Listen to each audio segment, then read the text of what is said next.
میرا نام محمد حسنین ہے۔ مفتی صاحب کی بارگاہ میں سوال عرض یہ ہے کہ دور حاضر میں جس طرح فتنے ہر طرف ہیں تو ہم کس طرح اپنے ایمان کی حفاظت کر سکتے ہیں، اور ہمیں خاتمہ بالایمان کے لیے کیا کرنا چاہیے؟ جواب ارشاد فرما دیں۔ دیکھیں، نبی پاک صلی اللہ تعالیٰ علیہ وآلہ وسلم کی تعلیمات روز روشن کی طرح عیاں ہیں۔ اللہ جل شانہ نے جب آپ کو اس بات کی سعادت بخشی ہے کہ آپ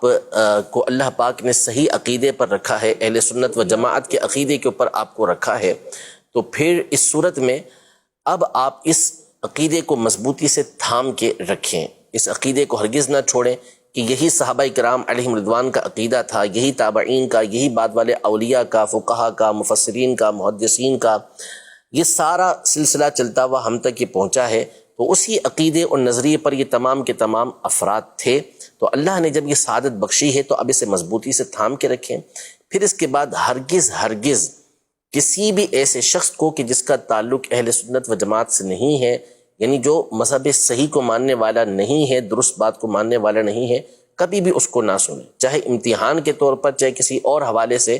ہرگز اس کو نہ سنیں، ورنہ شیطان کسی بھی لمحے آپ کے اوپر حملہ کرے گا تو نتیجہ یہ نکلے گا کہ آپ اپنے صحیح عقیدے سے ہاتھ دھو بیٹھیں گے۔ حدیث پاک میں یہ فتنے کے دور کے بارے میں فرمایا کہ ایسے فتنے ہوں گے کہ جس میں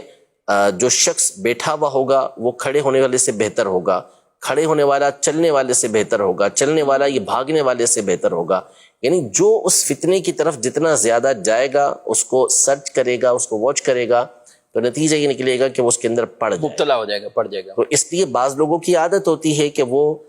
کرتے یہی ہیں کہ وہ سنتے ہیں اور پھر نتیجہ یہ نکلتا ہے کہ جو اچھے بھلے عقیدے پر ہوتے ہیں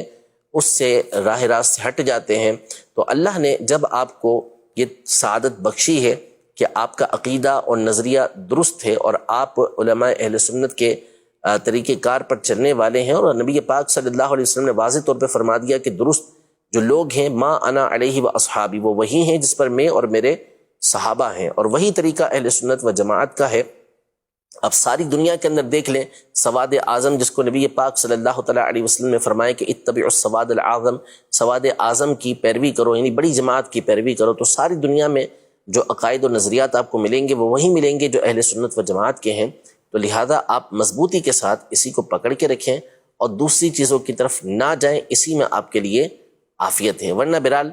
ایمان کے ڈاکو یہ ہر جگہ پر بیٹھے ہوئے ہیں، فتنے پھیلانے والے یہ ہر مقام پر بیٹھے ہوئے ہیں، کسی بھی لمحے آپ کا ایمان اچک کر لے جا سکتے ہیں اور آپ پھر اپنے ایمان سے ہاتھ دھو بیٹھیں گے۔ تو اللہ نے جو سعادت بخشی ہے، دعوت اسلامی کا مدنی ماحول دیا ہے، تو اسی کو مضبوطی سے تھام کے رکھیں، انشاءاللہ تبارک و تعالی عقیدے اور عمل دونوں کی حفاظت ہوگی۔ اور یہ بھی روایت میں فرمایا گیا کہ ایک زمانہ آئے گا کہ صبح مسلمان ہے تو شام کو کافر، شام کو مسلمان ہے تو صبح کافر، وہ یہی فتنے ہوں گے اور اس طرح کے افراد ہوں گے جن کی وجہ سے ایمان سے بندہ ہاتھ دھو بیٹھے گا۔